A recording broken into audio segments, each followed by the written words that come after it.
with the millions. It's that world heavyweight flow. Championship belt wrapped around my waist. Yo, I got that Ric Flair figure flow. Slam you on the pavement, that's why they call me Street Pro. Create heat on beat flow. Like Jordan after the second time he three-peated. Folks, get ready, set, let's go.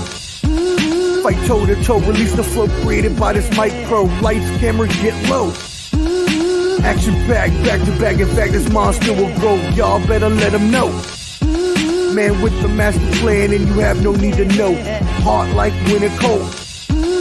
Bust these fools, anything less than killing whack rappers is a crime. I stay trying to get mine. Stacking value, packing venues, winning over time. Ain't no fine timeline. Open your eyes, you're looking for the best, and this is what you find. Game is only for the bold. You came prepared, now get ready for the show. Introducing from parts unknown, your UFC and combat sports insider, Clever D, the Combat G, and the Sports Professor.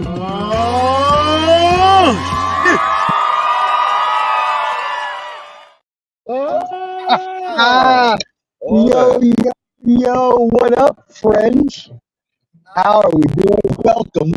Yeah, you see us. You got a little static. You got a little static, right? A little bit static, right? Okay. Well, hopefully that'll clear up in a second, but thank you all for joining us. You know who it is.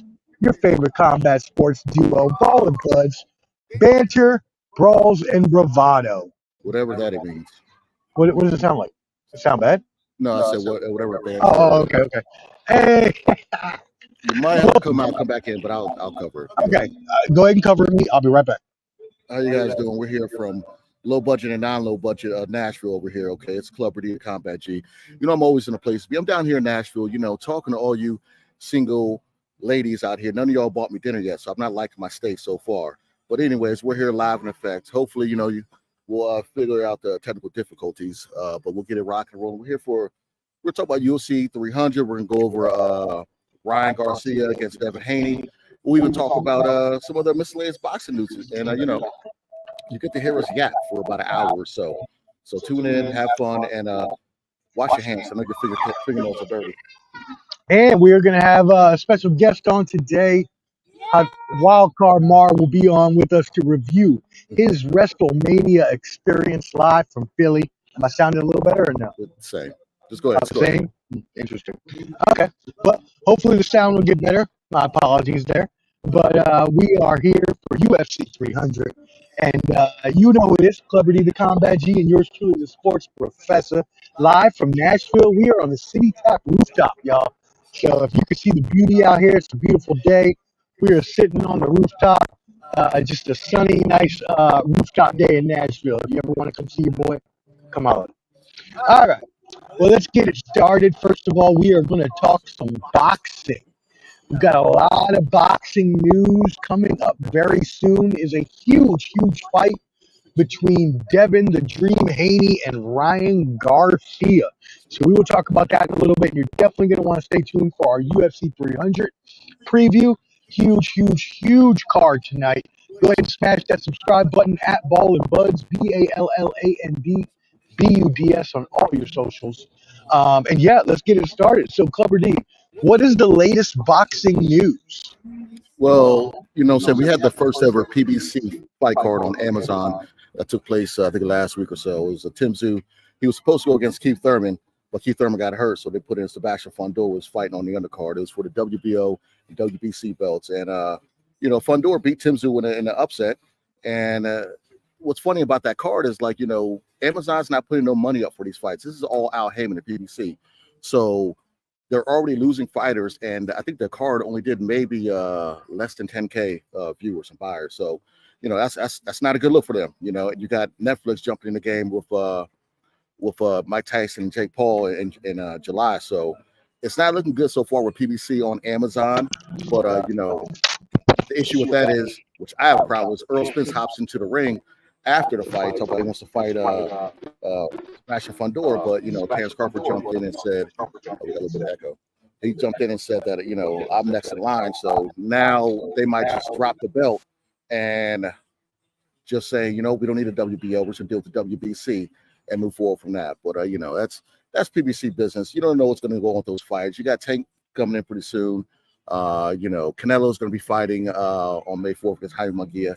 Other than that, they really don't have too much heavy hitters as far as pay-per-view buys or people draw to their pay-per-view. So draw to the Amazon platform for boxing. So it's not a good look for them, but you got Top Rank, which is ESPN, and you got Matchroom, which is the Eddie Hearn that's on the Zone. So they're willing to put on the good fights. If Amazon's not going to do it, boxing's going to shift a little bit from them and go somewhere else. That's my personal opinion. But anyways, adios. But anyways, let's talk about Devin Haney and Ryan Garcia. That fight's going to be on the 20th. You got Devin Haney defending his WBC 140 champion. He's the ex-undisputed champion, 135. Undisputed means he had all major belts at that weight class. He was the man. So now he's moved up to 140.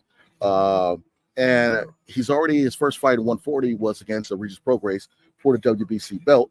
Now you got Ryan Garcia, who lost to Tank Davis on his last fight. Though it was a catch weight and it was a 10-pound rehydration clause. So what does that tell you about Ryan Garcia? We knew he was probably going to lose that fight anyways, but can't hear you. I don't think you're plugged in, your mic. But the thing about it is, Ryan Garcia, he hasn't really advanced as a fighter since he started. He has power in that left hook, but other than that, he still does a lot of rookie moves. Like he keeps his hands down, he has terrible footwork. His last fight, he was just all over the place against Oscar Duran, and he tried to do a shoulder roll, just looking pretty bad. So not bad, not terrible, but not where he should be. I know he's a young fighter, but you gotta advance, you gotta get better. And for some reason, for him, he is great when it comes to doing anything outside of the ring, as far as promoting himself on social media. He has millions of followers, but does that translate to boxing? Not so much. He might get a few eyes on the sport. That's good to do that, but he's not putting the numbers that you would think he'd do. And all this antics leading up to this fight, talk about Bohemian Grove and all these children's sacrifices and all this weird stuff. He talks about Hollywood. He's doing everything but talk about the fight. And now he's saying, he's wild, man. He's being hella dusty. So now he does have a bunch of social media followers, though. He has millions of social media followers. So obviously he does something right on social media. Is that correct? Yeah, he's punching Jake. I think he first got big for like doing a body shot challenge and punching Jake Paul and doing stuff like that. So that kind of got him a little bit of fame. And then he's young, so he knows how to market himself, and he's done a great job at that. But social media followers and fighting is two different things. You know what I'm saying? You could be the coolest dude. Look at Jake Paul. He does what he wants to do on social media, has all these followers, but does that translate to the ring? Not so much. But it is what it is. Boxing's at a point where people are worried about celebrity matches more than regular boxing matches. And that's a sad state of affairs for boxing, okay? UFC doesn't have that problem. But boxing is worried about, a Jake Paul fighting Mike Tyson or a KSI fighting Billy Bob Thornton. It just, no one cares about that stuff, but it brings in the casual people in. Now, speaking of, there was some rumors this week that Jake Paul got injured in his training camp and is calling the fight off. Is that true, or is this just rumors and innuendo? I haven't heard that. I honestly don't want the fight to happen. I'm not a fan of him fighting Tyson. Tyson's 58 years old. These little clips of him a couple years ago and a few now of him. No, but he'd be out here. You see that video? He was jabbing it. And going. Man, that was for 10 seconds. You know what I'm saying? That's a 30-second video. That man's 58 years old. He can be able to do that nonstop for 5 or 8 rounds. You know what I'm saying? So, I'm not a fan of that fight. Now, do you not think he could just knock him out with just one shot? It's just like completely destroy this dude with one shot to the face? Pause. Oh, yeah. Wow, that was reckless. Maybe, but you got to look at it like this. They already announced the size of gloves. Those gloves will be pretty big. I think it's like 2-minute rounds, and it's not going to be judged as exhibition. I'm sure there's something in the clause. So this is just a purely cash grab TV moment. Oh, yeah, 100%. You see that from a mile away. That's all cash grab, that's how I feel. But, it is what it is. But that's the state of boxing, you know what I'm saying? No one's really focused on the big fights, So it's more or less, let's just do the celebrity stuff. And people should be focused like this Haney and Garcia fight. Just to bring it back to that, this is a fight that's not bad, but in reality, Devin Haney should embarrass Ryan Garcia. You know what I'm saying? Ryan Garcia does have a chance to beat him. And that's the question that's on everybody's mind about this big, huge fight that's coming up is, does Ryan Garcia stand even a modicum of a chance of winning this fight when he's going up against such a much better technical boxer? Well, you know, it's everyone has a puncher's chance, but in reality, he can knock Devin Haney out. He does have the power to do that. Devin Haney has been stunned before by Linares, and I think Prograis got him once or twice. But this is Devin Haney fighting at a higher weight class. His last fight against Lomachenko, he had to weigh himself 3 times prior to that fight. You know, he was killing himself just to get to 135.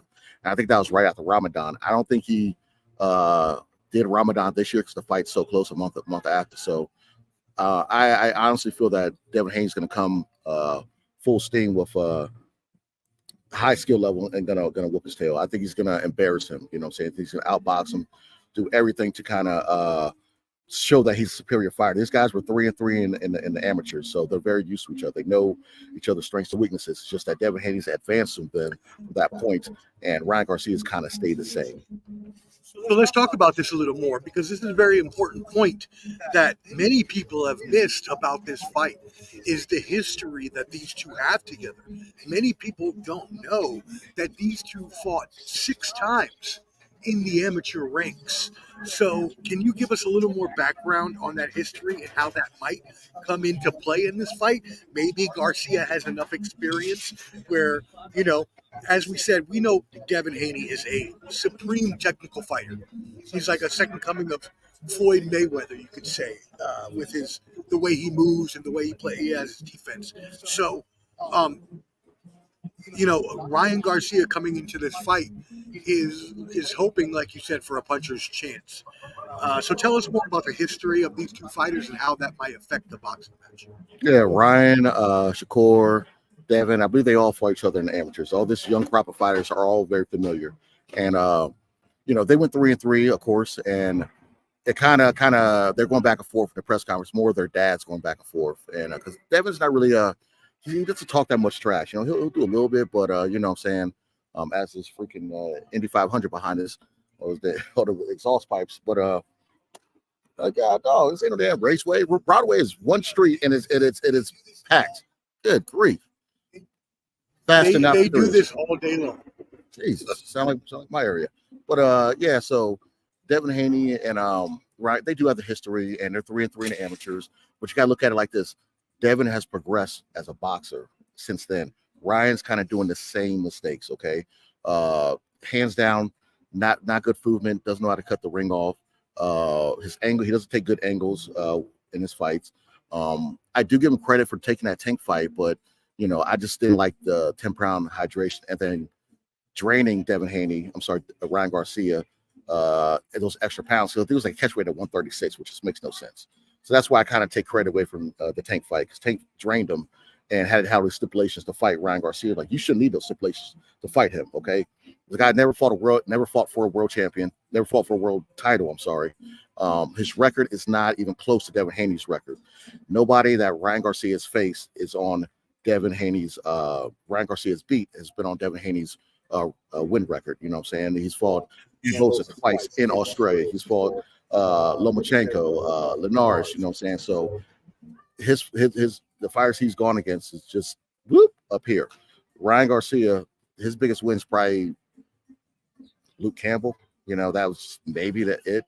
And and that's not really saying much. You know, so yeah, it's not saying much at all. So this is happening, y'all, Saturday, April 20th. So next Saturday, this is happening at the Barclays Center in Brooklyn, New York. And so, as Clubber D mentioned, Devin Haney is 31-0, undefeated, 15 knockouts, while Ryan Garcia is 24-1. That one loss, as we know, coming to Gervonta Tank Davis a couple of years ago, with 20 knockouts. So, when he had that fight against Davis, it was hailed as the undefeated versus the undefeated. And I mean, Ryan Garcia got his ass whooped in that fight. And as you said, with all the experience that they have from the amateur ranks and the fact that Devin Haney is such a much better technical supreme boxer, I don't personally see a way that Garcia can win. But as you said, there's always a puncher's chance. Yeah, it's a puncher's chance, but you know what I'm saying? It's like if it's like for all these dusty people out here going to a bar and, you give your number out to 10 different girls. Somebody might text you back, but most likely all of them are going to say no. Okay, it doesn't matter how they look. That everybody gets lucky. So he has a chance, but he doesn't have a big chance, I'd say. Or you just walk in with a tank top and just hope that things work out for you. Well, let's leave somebody out of this. I was about to. About to put his government out there. We love you. I was about to. We love you. We love you all. Hey, thank y'all for joining again. Make sure you subscribe at Ball and Buds, BALLANDBUDS on YouTube, y'all. You definitely want to see the videos we put out every week as well. You'll see the Bottom Line Sports on there. Shout out our boys Flo, Ken, and Hot Take Jake. That being said, Wildcard Mar will be joining us shortly to talk some WrestleManias, but let's just keep talking a little bit of boxing. So we actually have a mailbag question that goes along here with what you were asking earlier about PBC. So this person says, with PBC losing Ennis, possibly Sabril Matias, and other fighters, is PBC able to withstand losing all these fighters, or will they go out of business? Well, yeah, Sabril Matias, he's already with Matchroom. He's already went over to the Zone. He already hopped over. There's a couple other fighters that have left, or at least cross the street.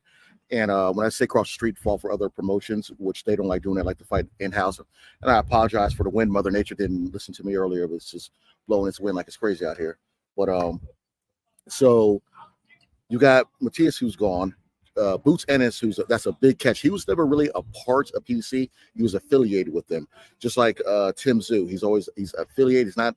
Tim Tszyu might be a part of PBC, but it's just they were just fighting under their banner on their promotional platform as far as the TV rights. So with them losing these fighters, if you stay with PBC, why do you want to fight once a year? You know what I'm saying? These guys want to stay active. Boxing, this new age of boxing, like the Earl Spences and fighters like that, fighting once a year is not how it's done. Okay, you can criticize Canelo all you want, but he's always active. At least fights 3 to 4 times a year. That is how you stay sharp. Sparring is one thing, actually getting in and having real fights is another. So this fighting once a year, that's what PBC likes to do. And God, dog, Storm from the X-Men out here. The wind is kicking, son. This wind is wild, son. We're trying to come, but this wind is just wow. Whoa, that was reckless. Jesus Christ. I feel like holy cannoli. I'm about to see Bill Paxton from Twister about to fly around here with a cow or something. What the hell is going on out here? With a cow, not a cow.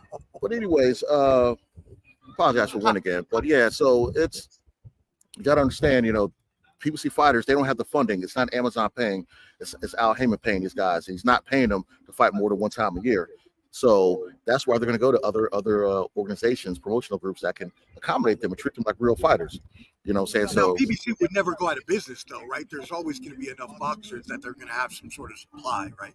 Well, PBC, they can go out of business because if they don't have a network to run on, that's it. Like if they were on NBC back in the day, they were on Fox Sports back in the day, they were on I won't say Spike TV, they were Showtime, you know what I'm saying? So they've had platforms to show their fights. If no one wants to mess with them, where are they going to show their fight? Streaming? Who's going to stream it? You know what I'm saying? You got to understand these network deals, the network puts the money up for the fighters. If you don't have a network deal, then a promoter is putting the money up for the fighters. So you want a promoter and a network to pay you nicely to fight. So if I'm a promoter, I only got $100 and I'm like, hey, I'll let you fight, but I'm going to give you 60 right now. You know what I'm saying? You might not want to do that. Right. I don't got that network money. And I'd be like, hey, we'll give you a couple $100,000. You know what I'm saying? So you want a network deal. So if the state of boxing go more to the streaming platform. Now, you briefly touched on this with the PBC topic that you just talked about with Tim Tszyu. So let's go ahead and touch on that fight. He took on Sebastian Fundora, I believe it was. And this was on late notice, right? Wasn't it supposed to be? Yeah, it was supposed to be Keith Thurman for his 154 WBO belt, and Keith Thurman, of course, was hurt again. Another guy who fights once every 5 years. So Sebastian Fundora was fighting on the undercard anyways for the WBC 154-pound belt. That's the one they took from Charlo because they moved up to Canelo and he hasn't fought forever, so they stripped it from his belts. So then they made that being WBC and WBO title fight. So Fundora fought him on 10 days notice. You know, the guy is like 6'7" or 6'6", 6'7", 154-pounder. Tim Tszyu is maybe like 5'10", and he was training for somebody around the same height, not training for somebody taller. The issue with that fight was he got a nasty cut on his head, and it was going in his eyes. He fought basically blind from I think round 4 on. A lot of medical trainers were saying, you know, they should have stopped it, or his cut man didn't know how to stop the bleeding, which wasn't that good. So that's the main issue with that fight. But again, Earl Spence, who wants to move up from 147 to 154, hops in the ring, something he never did to Crawford, and said, I want to fight Sebastian Fundora. So he's the WBC and a WBO champion, but unfortunately what he might do is drop that belt because Terrence Crawford can bump Earl Spence and get ahead of the line for that particular belt. So what they might do is just say, all right, we don't want that belt anymore, and Terrence Crawford will fight somebody else for it, and then just do Earl Spence first with Sebastian Fundora for WBC. But, you know, depends how. I mean, is that even a fight, though? I mean, Earl Spence would whoop his ass, wouldn't he? You never know. It's a different weight class. You know, it's a higher weight class. How is Earl Spence going to fight somebody that's 6'6"? You know, Earl Spence never fought somebody that height. So you never know. That's a good point. He's very short. He's a very short guy. What is he, like 5'9"? Like 5'10", 5'9". 5'9", 5'10". Okay. All right. Well, hey, we got a couple more boxing topics to go, but before we do, we got to bring on our special guest because he's going to talk a little bit of everything with us. So again, y'all subscribe at Ball and Buds, BALLANDBUDS on YouTube, and also while you're on YouTube or on Facebook, go ahead and hit up IOW Sports because you know who's coming on Wild Card. Yes, in the Midwest. Yes, back in Kansas City. Finally got out of Philly. Had a great time at WrestleMania. Back home, safe and sound. Yes, brother, yes. But you went to Philly for WrestleMania, baby. I did, and sorry, my Philly folks. I know y'all might hate me for this, but y'all city ashy as hell. Y'all need some lotion on that. Dust Palace. Hey, bruh. Hey, if here, I'll put it this way. If there was a character to describe Philly, it'd be Ashy Larry off of Dave Chappelle. So Stop. stupid. You're so stupid. Just dust cloud. Y'all need some lotion on that dusty ass city. Hey, so we're Bernard Hopkins, man.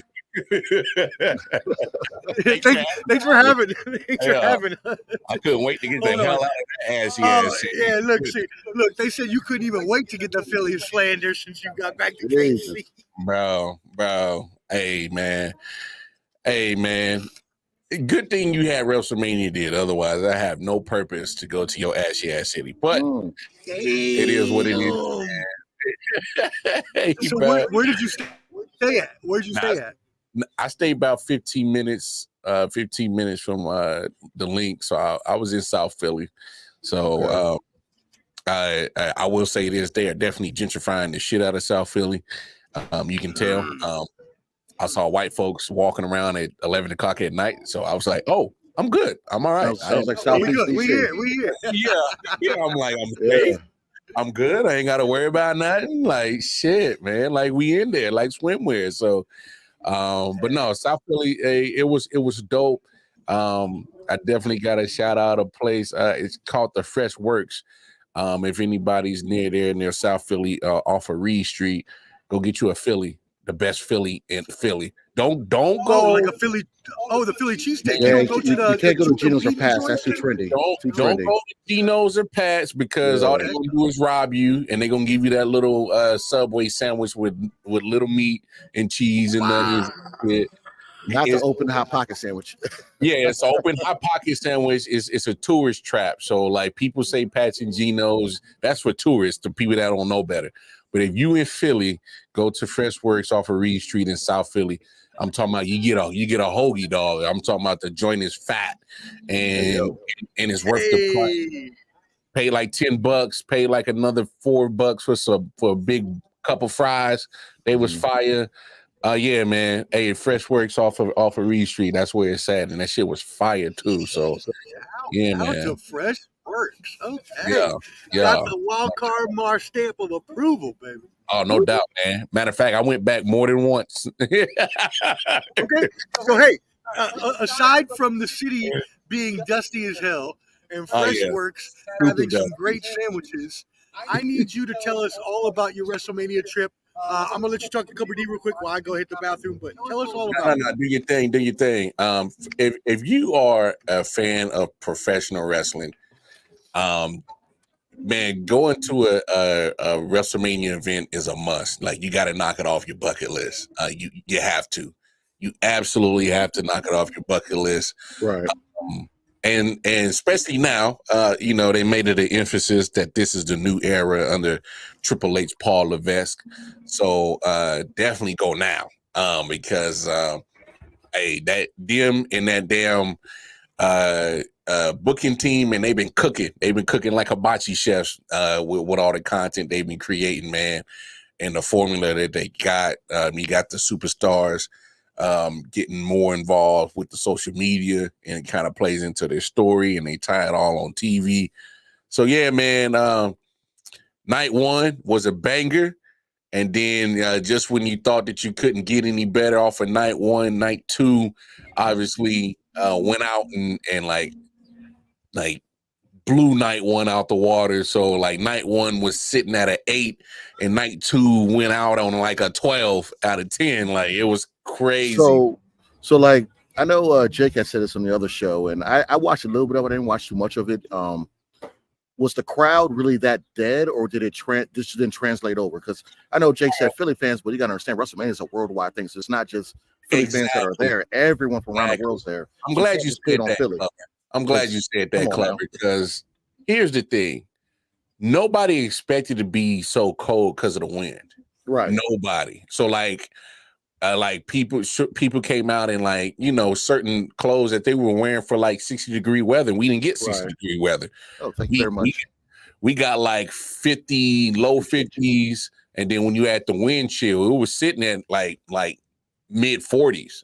So is the wind coming up too much on your end? Can you hear No, you good. I hear you. Good. Let's make sure it's what you're no, trust me, it wasn't windy like it was in Philly on night one. Trust me, it wasn't even nowhere close. It looked chilly as hell out there. Man, no, the wind chill took it to another degrees, and it was so cold. Like, man, I overdressed on night two because I was expecting the same thing on night one, and I was actually a little bit too warm. But man, that first night the wind was just so crazy, and like you said, Clubber, it's such a worldwide event. It's not just Philly people in there. It's obviously I'm from the Midwest, so I was okay with the wind chill. But I still was underdressed because I didn't expect it to be that cold. Right. But you got people from across the world that's not used to that type of weather when the wind chill is kicking their ass. And to be honest, I know a lot of people, I saw it on the internet, they were like, "Oh man, y'all crowd is dead." I'm like, "No, bro, we we kind of frozen in this bitch right now. We in the outside stadium right now." People don't understand. Sometimes sometimes doesn't translate. That's a big old arena. You know what I'm saying? That's an outside football arena. It's not football arena. AW did Wembley. I'm sorry, Wembley Stadium, and it ain't like it was like a bunch of gazillion crowd rocking, doing the wave and stuff like that, like a small arena. No, in the 40s and 50,000 people. It's wow. And not only that. The damn it was because it's a football stadium. We're sitting out there for 5-6 hours. Yeah, all night. Yeah, WrestleMania is all day. Like first of all, we've been sitting at the gate to get let in for about 45 minutes. And you probably sitting there for a good another hour and a half for the pre-show. Right. Yep. And then you talking about a 4.5 hour actual show of WrestleMania for night one. Like we've been sitting there for almost about 4 or 5, almost 6 hours. All damn day. Shit. Sitting in that tough, wind, man. sitting in that get wind. out there. It's just, Bro. So for all those who was on the internet talking all that shit, man, hey, you go sit your ass in a football stadium with 40-degree wind chill weather for about 5-6 hours, and let's see how much pumped and amped up you gonna get. And to our credit, for the most part, I think the crowd got amped up when it mattered. right. And the rest Now I need to ask you this question. Yeah. Because this was something that was brought up recently in a podcast that someone said they did not believe, and I'll say who that someone is. Horrible hot take Jake. Already addressed it. Oh, where he said the crowd All right, was, I said that when you were gone. non-existent. Okay, Yeah. all right, cool. Yeah, see, and that's the thing. Like they gotta understand. Like, see, the wrestlers was fine. See, Rock was fine wrestling in his speedo just fine because people didn't notice. They had heaters. They had heaters under the. They had a bit. I saw them. Underneath the awning. Okay. Yeah. Underneath the awning, they had big, powerful heaters. So the wrestlers was just fine in that weather. Now, us as fans, like you said, we sitting there for 5-6 hours in that wind chill. It's something different, but I don't think it took away from the excitement of it. It's just that you didn't get the normal, banter throughout the whole match. Yeah. It was certain spots that we would get up for, and that's okay. At the end of the day, the wrestlers did their job to entertain us. Us as fans, we made sure that we gave them their props when it mattered in certain spots. So, hey, we was just too cold to go home. Night one, just giving y'all all our energy. What I do need to ask, Mar, is how hyped was the crowd? And I'm going to be biased right now. With my Puerto Rican brother, Damian Priest. Oh, man. Bruh. Talk to me. Well, my friend Corey, her husband Dustin, and my homeboy Hezekiah was on the way to the arena, right? And we were having conversations about what was going to happen on night 2. And the first thing we said is, yo, there's a good chance that Damian's cashing in tonight.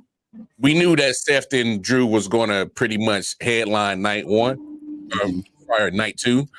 Because they have already released the match card and whatnot, and of course, Seth being in a night 1 main event in that hour-long tag team match, well, he wasn't going to be 100%. So, regardless, he got his ass whooped.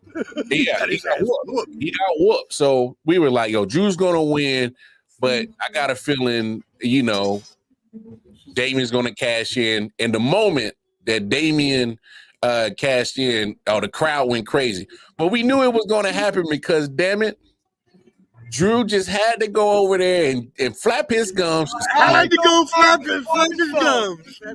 And it was all good till he did the DX crotch chop. And I was like, oh. And then he beat him over the head with the arm brace. And I was like, all right, here comes the cash in. And then sure enough, and not to give away WWE secret, if you're in the stadium, you see the camera crew walking up to the entrance. Oh yeah, you know it's coming. So you know something's going, and then all of a sudden, Damian's music hit, and crowd still went crazy. And then the section that I was in, I was sitting in 107, and so I'm more directly. I see the pictures. So of you. I'm more directly towards the ring, and I can see the entrance. He comes running down so fast. He smacked him so hard with the briefcase and went flying, and you just see it flying. And yeah, man. Obviously, with Damian being the second guy to cash in at WrestleMania after Seth had done it a few years ago, it's still a big thing. I don't know if that becomes the norm, but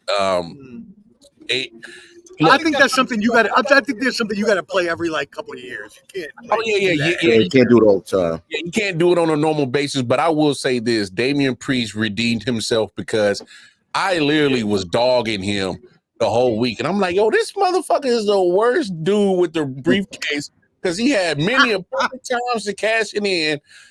And I was like, I think what they try to do not read too much into it. It's like, I guess when Drew won the belt originally, that was against Brock Lesnar at the Performance Center, right? It wasn't because of COVID. Because of COVID. Right, he won it without fans. Right, yeah. So he didn't. Now he at least got the experience of, hey, I won a belt with the fans. Boom, boom, boom. He only held it for what, 5 minutes and 33 seconds. Hey, you know, these guys know the deal. You know what I'm saying? He sacrificed himself. When he beat Brock Lesnar, he didn't get peed on. So you know what I'm saying? It was one of those deals. If you know, you know. He didn't get hit with the F5 piss. The F5 piss. He didn't get hit with that joint. So, you know what I mean? So I feel like give him his chance. And, you know, if you don't know, read the Vince McMahon stuff. Just read that. All I know is props to Drew, man. I know he got his WrestleMania moment and then got it taken away in 6 minutes, but that man's championship reign probably lasted longer than most people's sex lives nowadays. So that's a good point. Shout out to him, man. And side note, ladies, if I'm drunk, you get 6 to 8 minutes. You know, that's drunk. Sober, you might get 2 to 3. You know what I'm saying? I was gonna say, you might get 2 to 3. Hey, Clubber, Hey, no shame, bro. Hey, bro, I ain't no spring chicken no more. So I'm old shit. I'm 41. There ain't no hour-long session no more like in high school. All I know is shit. You know, unless 4 plays involved or a blue chew, you know, hey, you better take what you can get from your boy. So you goddamn right. I got a long beard for a reason. So you know, I put it like that. You want cardio? Hit the gym. Whoever this is said that it lasted longer than Aaron Rodgers. Oh yeah, definitely. You know, Aaron Rodgers was 4 hits and out, 4 plays and out, and then 4 pumps and out. He was the gyration. What's going on over there? For real. Right there. Question for us. Anthony Price asked, "Were you excited for day 2, knowing what was going to happen?" But honestly, I had people. And I think you on the show actually predicted the opposite of what happened. But a lot of people thought that the Bloodline was going to win, and they didn't. So talk to us. Well, for those who obviously are true wrestling fans, we know it's scripted. But at the same time, they kept us on our toes where I don't agree with if you knew it was going to happen. Because of the fact that they won the tag match night 1 with The Rock and Roman Reigns, and was going to be a bloodline rules, as in pretty much do whatever the hell they wanted. I don't think you knew that Cody was going to, because it was in the favor of Roman Reigns to win it. Yeah. And that was the beauty of that whole weekend, was they kept us on our toes on what the hell was going to happen. You couldn't predict nothing. Like you maybe, like, we predicted the cash in, but we didn't predict that it was going to still be successful. We didn't but when it came to that main event on night 2, once it was bloodline rules, because it like you said, anything goes. Anything goes. I literally was like if Cody don't win night 1, I'm like, there's no way he's winning night 2. I mean, that's how they set it up. That's how they build it. I picked Cody to win because, like I mentioned last year when we was on, the whole Rocky, Apollo Creed, we're in Philly type deal, and I think so. I didn't see the first match live. I watched it later on, and I was like, how does Rock got a belt? Like, I missed all that. I guess he got the Muhammad Ali People's Champ belt. So with him having that belt and then seeing the after effect, the highlights from Raw saying, I beat you on that night 1, and he's the final boss. I kind of feeling now, looking at it in perspective, like, okay, yes, they're gonna have Cody win. And then he's going to do a storyline with The Rock, and The Rock's schedule is pretty tough. So they're probably not going to wrestle until like SummerSlam or something like that. You know what I mean? So they're going to build that up. That's about exactly what's going to happen now. If not SummerSlam, I think they might push that shit back to next year's Mania. See, this is the thing. People keep saying that, but there's no way, because you have to have him and Roman Reigns fight too. The Rock he has some movies he's got to do. Well, here's the thing. You got to have Cody first, and then you got to have Roman next, right, Mark? Well, here's the thing. Obviously, there were so many. What's so great about what Triple H and Paul Levesque and this new crew booking that they've been doing? They have given you a story, but it's just the pinpoint. But there's so many branches that branch off of it. They can go so many different directions with this shit.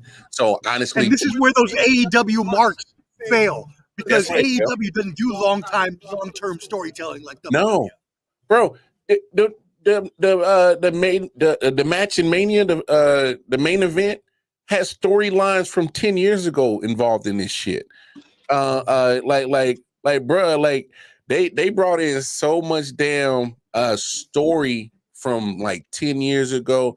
Rock and Cena, Rock and Undertaker. They brought so many different elements and put it into one little. They even had the Usos do the best move they had all weekend on. Oh, bruh, that was their best set because they match was kind of lackluster as hell. But I fast forward to that one. That was what I was looking. I was looking forward to. I was looking forward to that one. But if you saw SmackDown last night, I think there was a reason why that match was lackluster, is because it kind of tells us a story of what's going on now. Yeah, I knew they signed Haku's son. He came. Oh yeah, I saw that. Yeah. Tomatonga, Haku's son, but they signed him. All right. Jacob Fatu's coming also. Yeah, Jacob Fatu's coming. So they're setting up that there's a chance that there's a Civil War bloodline feud. So and then I think that's what's going to bring the Usos back together with Roman whenever he decides to come back. And let's make one thing understood and clear right now. Just because Roman dropped the belt, let's understand that when he comes back, he's top dog when he comes back. All right. Look, much respect to Cody. I respect what he's done. He finished his story. We can't expect him to hold on to that belt forever. We can't. He sold a lot of merch. All right. He sold a lot of merch over WrestleMania. Like almost $1 million worth of merch over Mania weekend. Yes. So it's not that he can't move the needle. And I'm not saying that. So don't misconstrue what I'm saying. But we have to put so much credit to what Roman Reigns has done over the last 4 years and what he can do and what he will do. And I'm pretty sure he's probably kind of helped set up this story while he's gone about this Civil War with the Bloodline and Bloodline 2.0, whatever situation is going to be. So I think he's, kind of helped, put his little stamp on it. But hey, I'm willing to go out there and say it without a shadow of a doubt, because pre-Roman Reigns, I wasn't messing with it. Bloodline Tribal Chief Roman Reigns, go. So now we're looking at Jacob Fatu, we're looking at Tamatanga, we're looking at the Bloodline reuniting, we're looking at The Rock as the final boss, we're looking at Roman Reigns, first of all, going away for a little bit. We expect Rock and Cody to play out this feud for a little while, whether that's SummerSlam or whether that's WrestleMania, and then that's time that Roman Reigns is going to take off for his cancer treatment and everything else, and then he's going to come back, and then The Rock is going to go off and make his movies and stuff. But eventually, we have to see Rock versus Roman Reigns for ultimate supremacy of the bloodline. Is that correct? At some point in time, I don't know when, because the fact that I'm pretty sure Rock is going to want to get a little lick back. He took a spear in that tag match, even though they won. Don't forget that. Forget that. But obviously, that was the original plan. Was Rock versus Roman. But the fans pretty much they said, hell no. Yeah, they kicked back on Cody it. Crybabies. Yeah. And Cody Crybabies. But you know what? That's why I give Rock they made money. They made a shit ton of money. That's why I give Rock and Triple H credit for switching pivoting. Oh, they had to. They had to. And the Rock got his ego fed with his own belt. They didn't let the ego come in the way. Rock didn't let his ego come in. His ego got there because he got his own belt. So, you know what I'm saying? It's still... Well, he did have his own belt. Yeah. He did have his own belt. No, to Clubber D's credit, to Clubber D's credit, if they didn't give him that belt, I think he would have fought and say, nah, man. He makes 30 mil. He's on the board. So, you know what I'm saying? He's part, Yeah, so what does that belt matter? Ain't nobody recognizing that belt as a real belt. Ego. No. Hey, no, come on. Hey, you got to stroke a little ego every now and then, bro, just to appease certain people to get to get the final result you want. And I think without a shadow of a doubt, I'm pretty sure all of WWE is satisfied from what happened at WrestleMania weekend. They got to be satisfied. They broke all type of. Yeah, what was the records? It was like 201,000 over like They all 5 broke all kind of records. They broke. By the way, did you go to NXT? Did you go to NXT? I had to. You saw Trick Williams beat Carmelo. I had to whoop that trick. I had to whoop that trick. That was the only reason why I went, because and not to shit on NXT. I think Shawn Michaels is doing a phenomenal job with them. But the card was kind of it was straight. It went like blow your socks off. That was the best match of the card by far. Oh, without a doubt. I just think with that feud with him and Melo was and we got to talk about Melo. Melo is that dude, man. Carmelo Hayes is that dude. Michaels crowned him as his favorite wrestler. I can see why. He got the look, he got the talk, the gift of gab, and he can wrestle. Like he has a total. To be completely honest, Trick Williams was his sidekick. He wasn't talking at all. Yeah, it's not that good on the mic. From what I've seen, he's so on the mic. Well, I'll say this, Clubber. I say he's solid on the mic. He's getting better. Yeah. He still has room to improve. Yeah. And I love Trick Williams, but I still need a little bit more to him to clean up the finer details with his in-ring ability. Right. And what's good for him right now is he was put with Melo that, and not to make it sound negative, Melo did a good job of kind of carrying that match with him. He did. I'm gonna buy Melo Hayes. Yeah, I'm gonna buy him some Proactive or some Noxzema because, brother, you in there. You're so stupid. Like, God damn, like, you smile, he might pop something. Like, come on, brother. You don't want to be looking like that. Yeah, come on, man. Hey, man, you ain't got to do that guy like that, dog. Nah, he's a good performer, but God, dog, invest in yourself, brother. Put some Palmer's cocoa butter on that or something. Hey, damn it, baby. Hey, Melo, exfoliate, baby. I didn't say it, Melo. I did. Was he 4 or 5? I ain't scared of him. Like, come on, man. Hey. Exfoliate, you know what I'm saying? Exfoliate, Melo. But no, hey, WWE, man, you talking about from SmackDown to the Hall of Fame, to NXT. How was that Paul Heyman speech? First of all, Paul Heyman, they picked the right city for him to get it. Oh, yeah, ECW. ECW has roots in Philly. Matter of fact, we drove past the original arena that they had millions of times. 1301, It was smart. Look, WWE, you become a multi-billion-dollar company for reasons like this because you know when to pull the right cards and pull the plug on certain things. If it's working, you rock with it. If it's failing, you need to pivot. So they know when to do these things. So. Putting Paul Heyman in at the Hall of Fame, obviously he was the head of that class, and no disrespect to the other inductees, but that was just Paul Heyman's moment, for sure. Right? Yeah. That was 100%. His moment.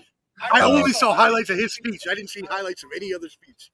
No, I actually recommend to go back and watch his whole speech just because he was just. It was almost like he was shooting a shoot. He was cutting a. Didn't he go? He went back in character and put like the jacket on. Yep, the jacket on with the headset and the hat. So yeah, man. He definitely played to the crowd. But no, man, a fantastic job by World Wrestling Entertainment from Friday all the way to Monday. That's dope. Is this first WrestleMania? First Mania and awesome. probably first many more. I plan to go to if my wife allows and my finances allow, I'll try to go every year from here on out. Where's it next year? I'm not gonna lie. I was about to tell you, Mar. I'm about to go with you next year.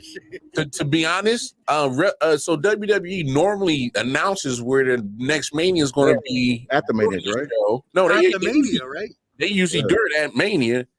I haven't seen nothing, and nobody's seen nothing. Yeah, so I haven't either. Yeah, we've heard rumors that it's in Minneapolis, Minnesota, which would actually be better because their Viking Stadium is an indoor stadium, so that would be better. And you get Brock Lesnar to come back.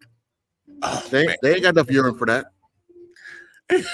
They ain't got enough urine for that. God bless. I mean, What are we doing you got here? Minnesota. That's the home of man Prince. You know what I'm saying? Not Purple Rain, not urine stain. They can't be having that. Brock Lesnar You know what I'm lives saying? there Like, too, though. like I love. Hey, Prince is the king of Minnesota, hands down. Brock is just there.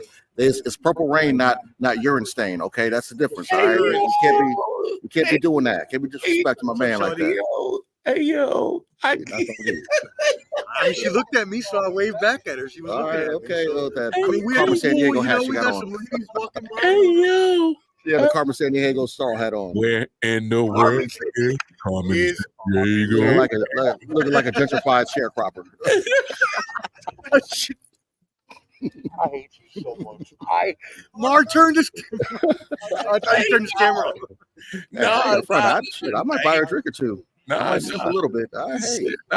Let Cupboard cook. Let him cook, dog. Hey, Samantha. We are live in Nashville, baby. Look at that. I love it.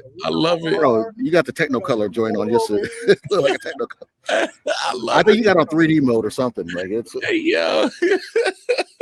it's like that Beastie Boys video. What you want? Hey, What yo, you want? What you That's how it want? looks. Anyway, let's talk some UFC 300. You want to join us? Talk to some UFC 300. Shit, man, let's do it, dog. Let's do it. You rock with the MMA, Mar? Hey man, I rock with combat sports, bro. My man, that's what I'm talking about. I will say this: I used to be definitely more entrenched with MMA back in the days. Yeah. I still keep an eye on it. So, I'm still disappointed GSP never came back. I'm still slightly disappointed that my man Rampage Jackson could never keep his same fury throughout One of his my favorite fighters right there. I love Quentin Rampage Jackson. I remember when he was in Tokyo and he bodied him and knocked him the hell out, and it was just Ricardo Arona. He did the powerbomb with Ricardo Arona. Knocked him clean out. You know what I'm saying? And I was a big MMA guy back then. Like you can tell Omar, I got the old DVDs of Pride. Even my brother could tell you, like MMA, like back when Ken Shamrock was in UFC, Dan Severn. Yes, I was always into that sport. Like boxing is my first love. You was watching UFC when they didn't regulate that shit. Exactly. Mark Coleman, who's gonna be handing out the belt tonight for the BMF. You've been watching that shit since Like, the underground. Yeah, I was big in the UFC. So like to see MMA to where it is now, I love it. So like you can understand this, Clubber, man. Like people don't understand how much of an impact Dana White has changed that company big time. Because they refused to put it on any type of TV because it was so network TV. Yeah. So when Dana refused to do it, him and when the Fertitta brothers, Fertitta, I forget to pronounce the names, but Fertitta brothers, when they bought UFC, it was like they went bankrupt to put them on Spike TV for that show. And that show, Ultimate Fighter show, was amazing. I loved it. The viewership for the Forrest Griffin, and rest in peace, Stephen Bonner, from round 1 to 3 went up, skyrocketed. Like hundreds of thousands of people started watching it, and they realized that was like the birth of the real UFC. Because it was there, but they're going under. You know what I'm saying? They're going out of business. There.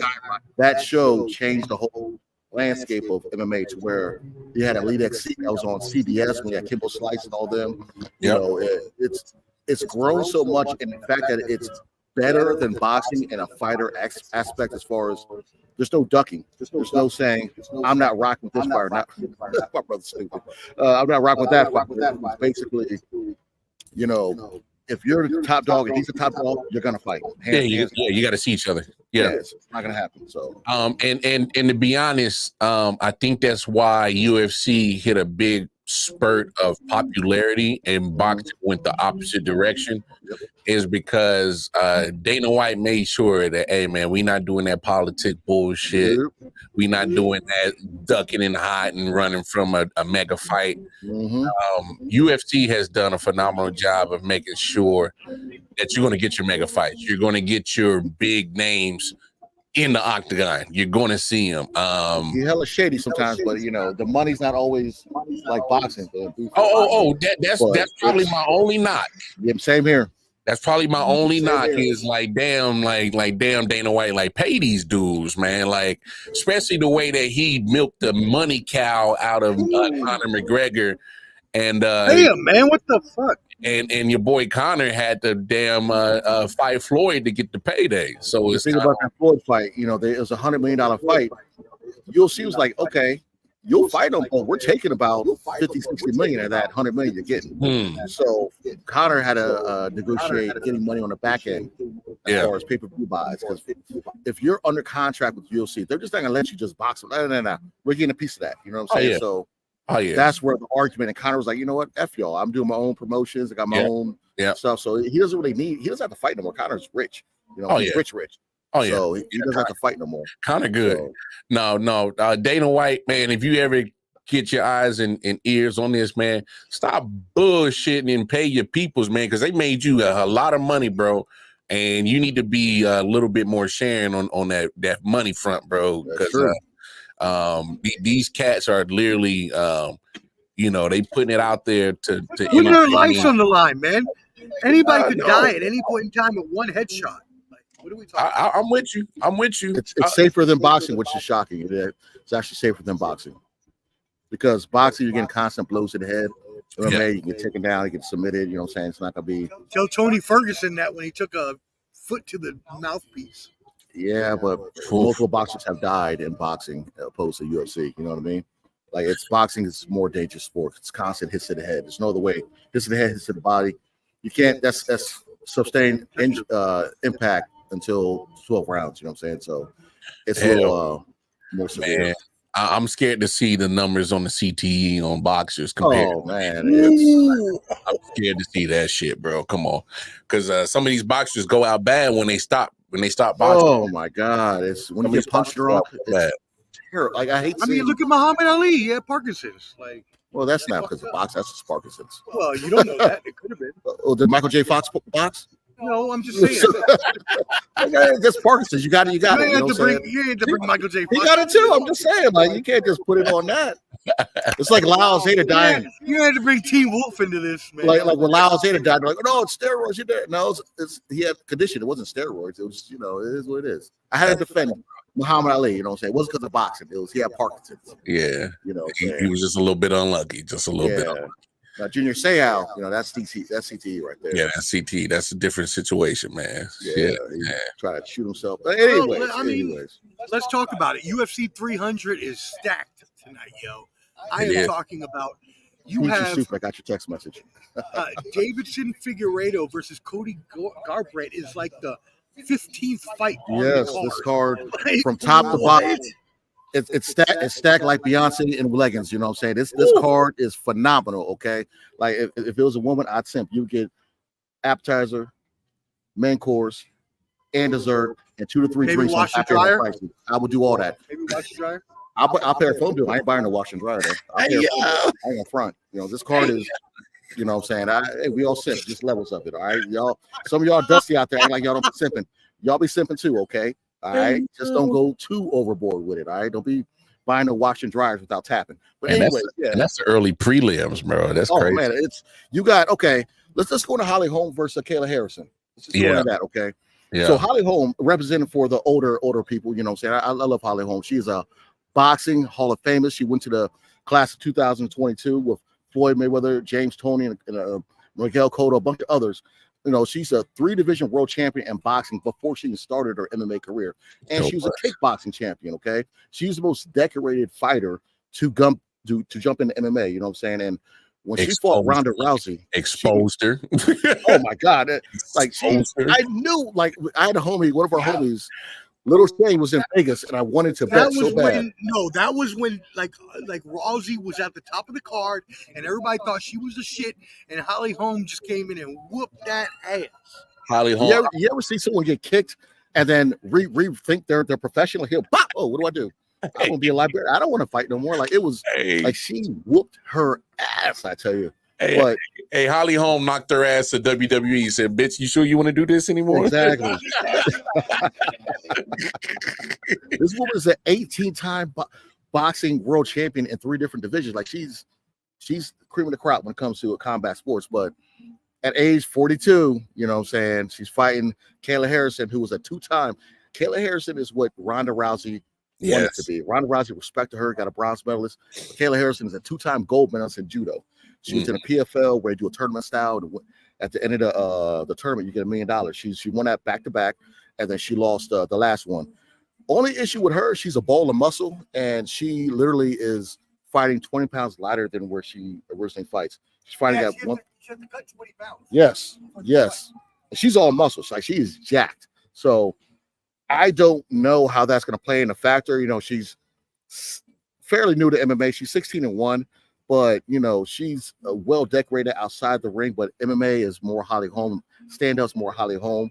But this fight's gonna be phenomenal. This is a prelim fight. This is for free on ESPN. You know what I'm saying? If you got ESPN, you know, tune in. If you don't got it, go to a neighbor's house. If you don't have a neighbor, steal it from someone else. You know what I'm saying? Unless you don't steal it, borrow it. You know what I'm saying? But tune into this card. But this fight right here, as much as I love Holly Holm, I'm going with Kayla Harrison. She's younger. She's the judo queen. I mean, I'm gonna need some heads up. So we don't need no heads up. We got this. We got the club shots coming up on. You know what I'm saying? Actually, Mom should know about that. But I'm going with Kayla Harrison on this. Okay. I don't know what round. You know what? I do know what round. We're gonna say. So do you really think that 20 pounds that she has to drop is not going to affect her at all? No, I saw her. I got to see the weigh-in. She didn't look she didn't have to have too much of a dead face. You know, sometimes you can tell by the weigh-in how drained they are. Like sunken in eyes and stuff. In eyes. If anyone wants to see a perfect example, look at Oscar De La Hoya going against Manny Pacquiao. He literally had to get an IV after the weigh-in to kind of replenish. She was at something face. So you got Kayla Harrison was healthy. She didn't look like, you know, sipping a Pedialyte right after that. So I'm going with her. Second round, probably a ground and pound. The ambulance or something going on right there. But yeah, Kayla Harrison, second round. I would say ground and pound. So it'll be a TKO. That's what I'm going with. Mar, what do you think about that fight? I know a lot of people don't put emphasis in it, but I have to. I mean, dropping 20 pounds is something crazy. That's a lot, man. That's a lot. Crazy. And if she's all muscle, that's going to be very hard to lose. Yeah. And look, I love what Kayla Harrison has been doing. I'm going underdog. I think Holly Holm might, you know, sometimes. Hey, that's okay. Sometimes you know, old dogs know those same old tricks, and you know, I've been in this situation before with Ronda, and was like, okay, I got another judo wrestler. All right, let's see how you can do with that bing bing. Like, can you hold it? Can you hold it? Bop, bop, bing bing. I love Ronda Rousey, but to me, Ronda Rousey was a good fighter. Oh yeah, around average at that time. The women's weren't advanced. I agree with you. Only issue, yeah. No, I definitely agree with you, but it's just with the 20 pounds of weight that she has to drop in, and the experience of Holly Holm, like what has it seen? I mean, you know, only rich. I 100% go what you're saying. My only issue with Holly is that she's 3-3 in her last fight. She's fought sporadically in the last like 3-4 years. Which is her true. Last fight she lost, but they ruled it a no contest. So and that was from armbar. She didn't look as crisp as she usually does. And at age 42, you know what I'm saying? Yeah, I'll be 42 in less than a month. So I kind of know, you know, some of y'all's moms and ex-wives can let you know, but I'm not the same as I used to be. So you know what I'm saying? It's one of those things. It's like when you get to that age, you know what I'm saying? 3 to 5 goes to 2. 1 to 2 minutes. Hey yo, hey, I love UFC. I like that person. So, but if we're looking at the home underdog, like Mar was talking about, we're looking at her striking and we're looking at her takedown defense. That's what she's known for, right? Yeah. And especially fighting against somebody who has that judo style, that takedown defense will allow her to wrestle if needed, and use her striking to obviously take her out of the fight. So I'm going with Mar. I got Holly Holm with this. Yeah, that's not. I mean, that's not a bad. It's not bad to go with Holm. I'm a big Holm fan. But look at her track record. She's fought everybody from Cyborg to Rousey to Misha Tate, Amanda Nunes, Raquel Pennington. She even fought Valentina Shevchenko. So she's fought just about a who's who in women's MMA. You know what I'm saying? So what up, Flo? What up, Flo? Hey, y'all tune into the Bottom Line Sports on Sundays at 9 p.m. Eastern. Oh, it got hot out here. Hot out here. Jesus it's getting a little hot. The sun just started shining on us. Yeah, we got the heater on hell in the breeches. Jesus. sweating a little bit over here. Saw the devil in the corner eating crackers. I did not get my camera from Dollar Tree, okay?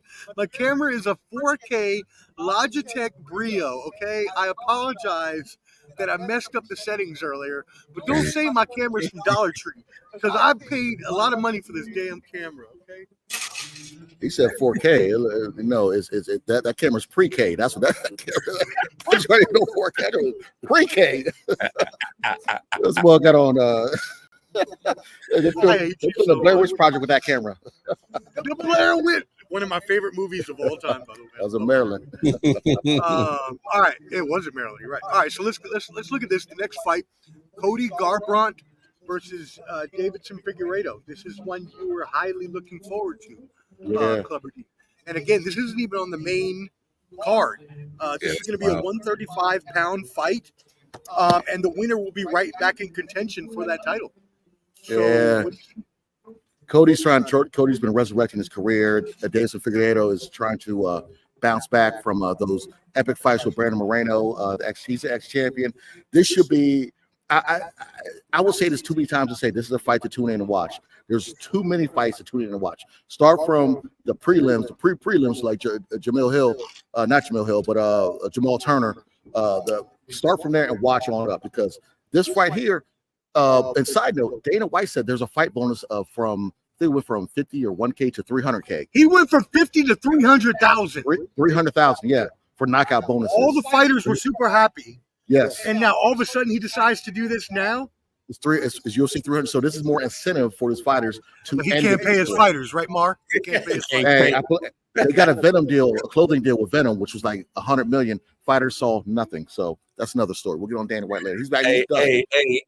And for tax purposes, if I could write it off as a bonus instead of your salary, it benefits Dana. Hey, they don't even get health insurance. They're independent contractors. They're like porno stars. They're independent contractors. Exactly. So exactly. It's true. It's true. Hey, no, for real. They like Clubber right about it. Trust me, I'm on this stuff.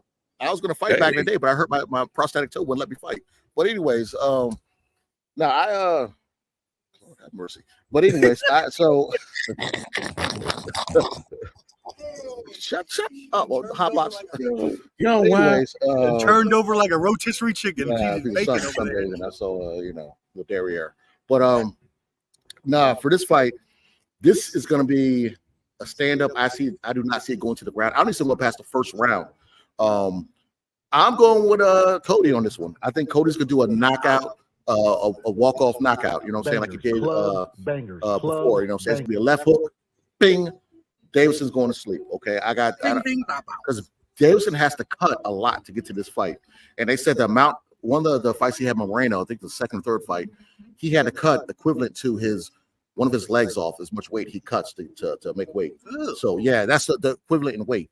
So cutting weight like that, it's not conducive to you. The older you get, the worse it gets. So I'm going with Cody in this one. Cody's he's resurrected his career.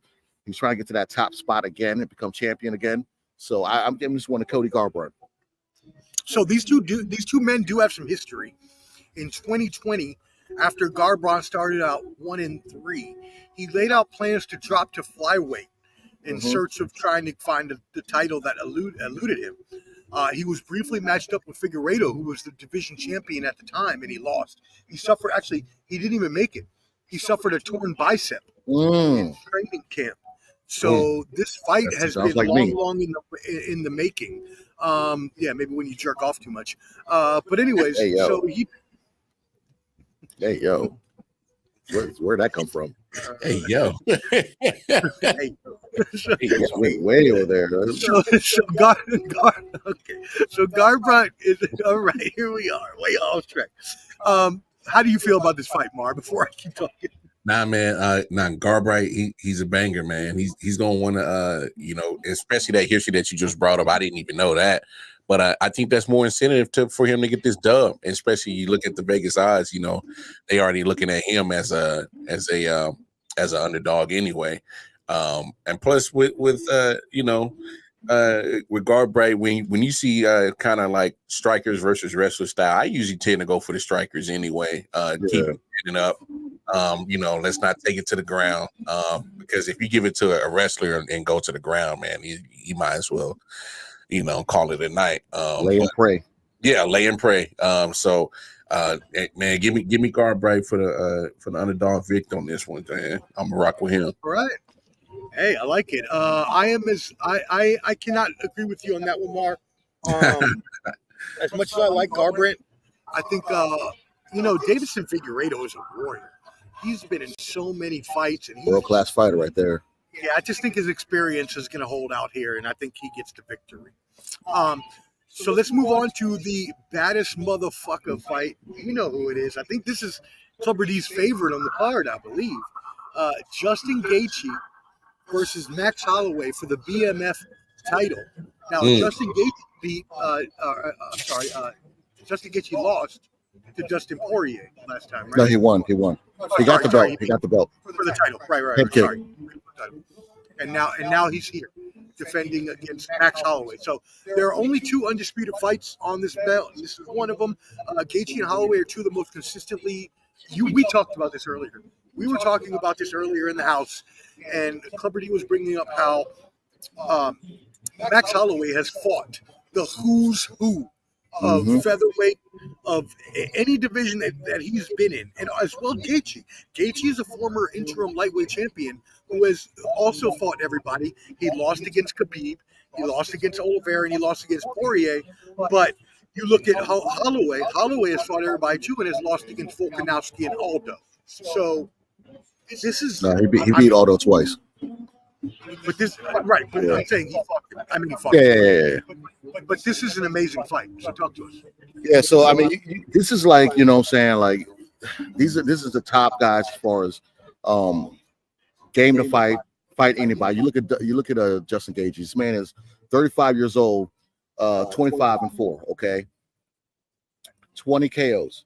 All right, so he comes to bank. He comes to bank when he fights. This guy's doing acrobats over here. Almost tripped over his damn cord. But anyways, you know what I'm saying? His last 3 fights, he's 3-3. He did knock out Dustin Poirier with a head kick to become BMF champ. He's on a 2-fight win streak. I like Poirier a lot. I mean, this man in his fights in the UFC, he's had 9 either performance or fight of the night awards in 12 fights, 9 out of 12, which is phenomenal. So he comes to fight. Then you look at Max Holloway, who's been in the UFC since 2012. He's only 32 years old. So this man has been in UFC literally forever. And he was a reigning and defending featherweight champion for 3 times. He's moved up a couple times to 155 and he's lost. You know what I'm saying? So I'm not happy of him moving up like this because he's starting to show wear of getting a little bit of punch drunk. You know what I'm saying? So I'm not a big fan of Max moving up because he's been hit too many times and he's at that point, even at age 32, he needs to sit his ass down and go stay in Hawaii and eat some, coconuts, wherever the hell they eat over there. Because he's nice dude. He needs to relax. For me personally, I don't have to soundbite, but I'm gonna do it anyways. I'm gonna go with Gaethje on this fight because Gaethje's the bigger dude. You know what I'm saying? He's comfortable at 155. Max is moving up. He hasn't had much success moving up to this weight class, even though it's 10 pounds. He fought Dustin Poirier and it was bad. It was, and then he tried to fight Khabib and they had to stop the fight because his body wasn't the weight cut to get to 155 instead of 45 was good. They had to cancel the fight before it even happened. So, Max, great career. He's fought Conor. He's beaten Aldo twice. He lost to Volkanovski 3 times. You know what I'm saying? He's fought just like every Frankie Edgar. He's fought everybody at his division, but there's at a certain point, you gotta stop. Or I just think he's taking too many hits to the head at a young age. A lot of punishment. A lot of punishment. Tons. A lot of punishment. And I'm gonna go with Gaethje as well, only because they both got the same fighting style. They're both strikers, and so this is definitely going to be a stand up, let's brawl it out type of fight. Anyway, at least that's what I see. But here's what I love about Gaethje. I love his accuracy on his signature strikes. He's almost hitting at almost like 60.6% of the time on his signature strikes, and that's pretty damn good accuracy. Damn right. That's pretty accurate. And you talk about the beating that Max Holloway has been taking over his career. Yeah, you put that up against a guy that's pretty damn accurate. I don't like your chances. I mean, you're asking for Gaethje to pretty much bash your head in, and I don't know. I'm leaning more towards that's going to happen than Max Holloway getting this dub, and it's not a knock on Holloway. It's just that you can't be a guy that has a chin in the way all the time. Where a guy that's so accurate. I mean, that's just fighting 1-on-1. When Styles makes fights, and when you can't keep your chin out the damn way, and you got a guy that's a sharpshooter on the other end, pulling those punches as if he's the American sniper on the other side. Good luck. I mean, he's gonna pop your head off like a pimple. Hey, Mar, do you remember when Tony Ferguson got his jaw kicked in a couple years ago? Yeah, got shit realigned. Like the man's Michael Chandler went through his mouth bone. Yeah, got his whole shit realigned, man. What's funny about Gaethje is that his dad is American white guy, just ginger, and his mom is full-blown Mexican. Like, he speaks fluent Spanish, and when I heard him talk one time, he was sounding like, he was from like Los Angeles or whatever, like the way he was just speak Spanish and everything like that. I was like, oh snap, I had no idea he was half Mexican. So I like to call him the Canelo Alvarez of MMA, He's like a Mexican ginger, you know what I'm saying? Shout out to him. And you know what? As many people as both of these people have fought, obviously Max Holloway having a little bit more experience. I'm actually going to go with Gaethje. I think Gaethje is just. Oh, we all are? Yeah. Okay. Yeah. We rocking together on this one. We all rocking together. Yeah, clean sweep on this. I think Gaethje's just too tough of a fighter, man. This dude is a beast. He's still young. He's still got the lion in him. So, yeah. All right, well, let's move on to what is considered a very important and historic fight.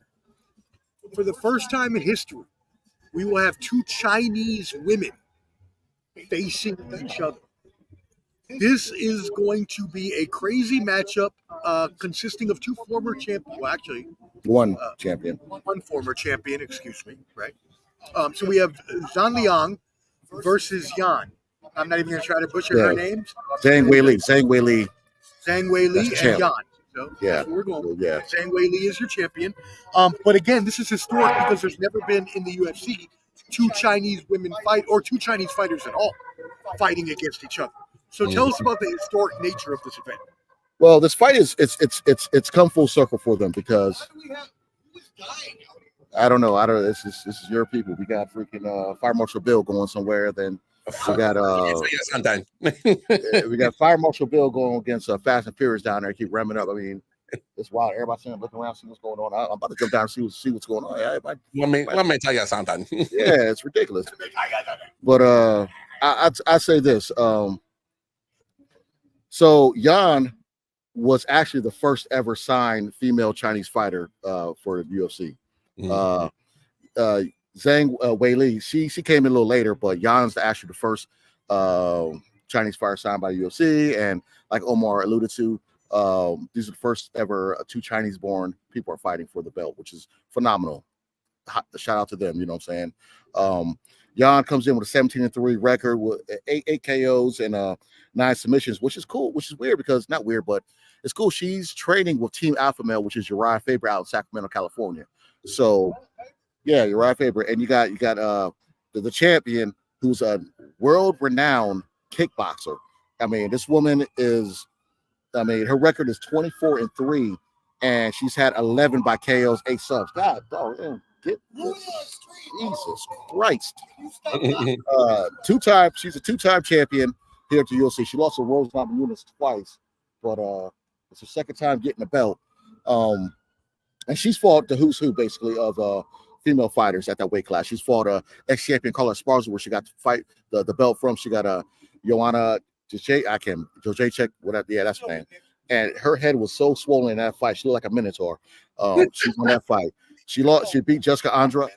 Oh, it was bad. It was swollen. You know, it was just worse than my forehead. Not the cliche 5 head. It was like she didn't dream. She had like freaking movies. You know what I'm saying? She used to dream of 10 Commandments. Her head was so damn big. You know what I'm saying? It was one of those type deals.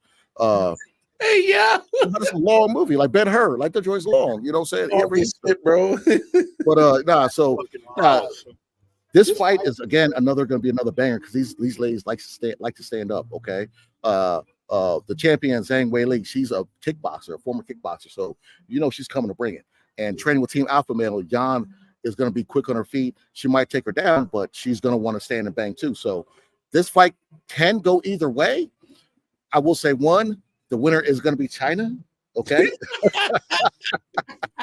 but I'm going with the champion, Zhang Weili, because she has experience in these type of fights. Okay, she's on this high level. Okay, dropper on this high level, and I'm going with the champ because I think she's more well-rounded in the MMA game. And I will say this will go 4 rounds, TKO.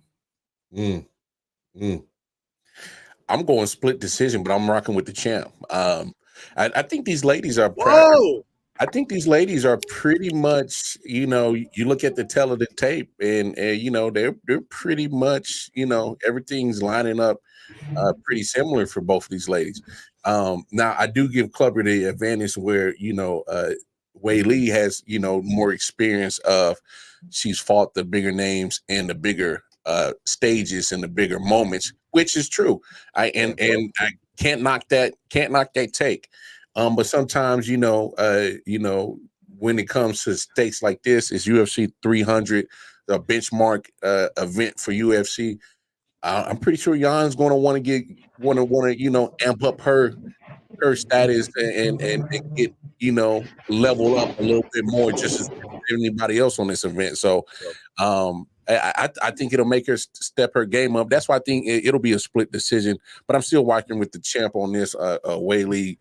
I got a good feeling she's going to give a couple of good kicks to that chin and rearrange her dinner plan. So, but I'm going to split decision because I think Jan she's not going to punk out. She's going to, and like I said, you're looking at the teletape, man. These women are almost mirror images of each other. So, I don't think Jan is going to punk out like that, though. But I got some jokes, but I don't want to get canceled. So I'm not going to use myself.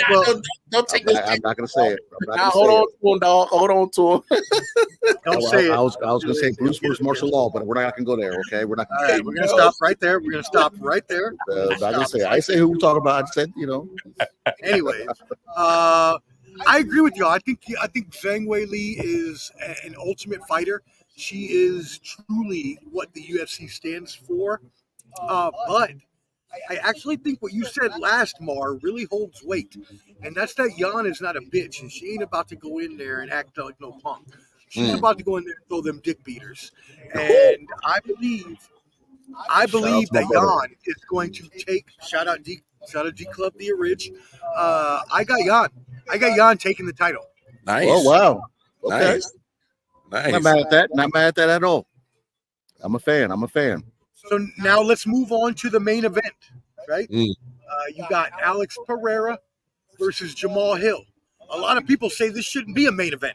A lot of people are saying, why the hell is this headlining UFC 300? Like, really? These two? We couldn't have got Michael Chandler and Conor McGregor. We couldn't have got, Khabib to come back somehow. Khabib didn't come back. I mean, so why?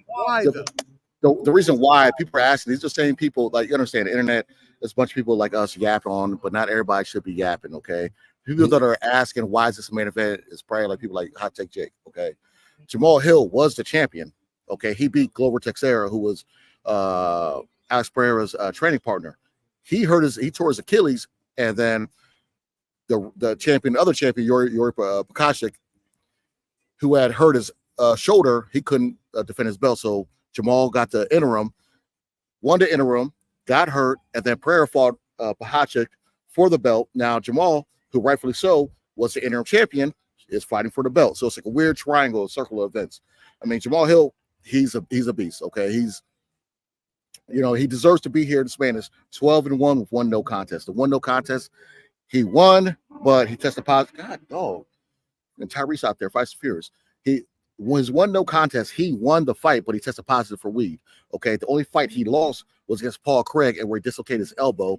Still fought on. His elbow was flapping around like a noodle. You know what I'm saying? It was flapping around like a noodle. Like after I'm finished with some of y'all's ex-wives after 5 minutes. So, you know what I'm saying? So he lost the fight because it was Hey, yo. Just his elbow was getting punched in the head. So you know what I'm saying. So since that loss, you know, he's been 4-0 with 2 KOs, 1 TKO, and 1 decision, and fighting for the light heavyweight belt against Global Teixeira. So, you know, he has punching power. He's a black belt in BJJ. He has 7 KOs out of 12 fights. He deserves to be there, okay? And he has, in his last 4 fights, they either performs to the nights or fire the night. So he comes to bring it each time. Now, when we talk about Alex Pereira, this man was voted by 9 different companies, from ESPN, Sports Illustrated, Yahoo Sports, in 2022 as Fighter of the Year. So everybody in the mainstream knows who this man is, and everybody fears this man. He had fights with. And let me back you up on that. So Pereira's been on a tear since 2021 when he joined the UFC. He's 7-0, and he's won 2 division weight championships in that 2-year period. Well, he did get knocked out by Izzy. He did get knocked out, but he won the belt originally, right? Yeah. And he does have a 3-1 record against Izzy, right?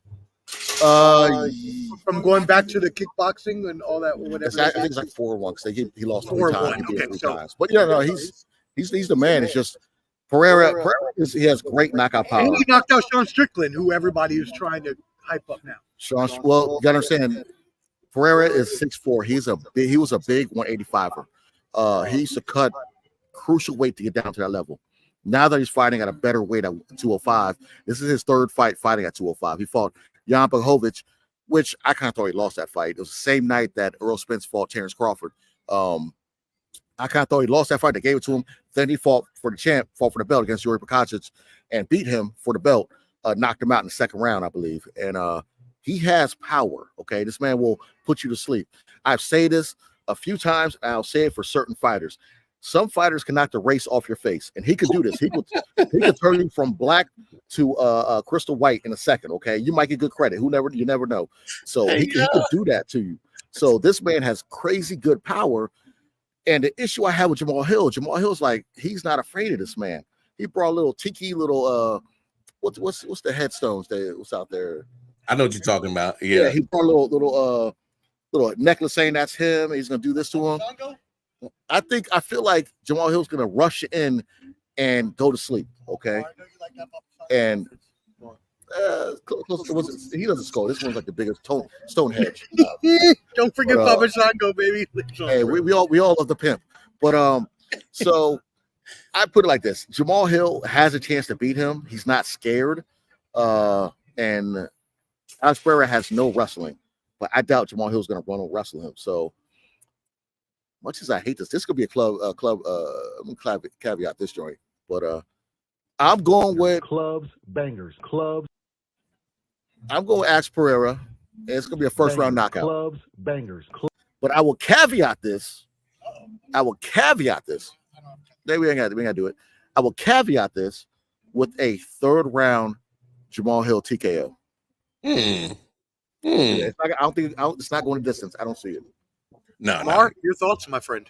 Nah, it's definitely not going to distance. Hey, look, I know Jamal Hill ain't scared, but he should. I think sometimes that works against you sometimes of not trying to have this bravado that you're not scared. And I think he's going to go and do what Clubber D said. He's going to try to, force the fight, rush it, and try to be the one to set the tone of the fight. But man, you look at Pereira's accuracy. This man is damn near 70% accurate on his signature punches. And you let that big ass head of Jamal Hill getting away. Yeah, good luck, bro. I just don't see it getting past the 3rd round.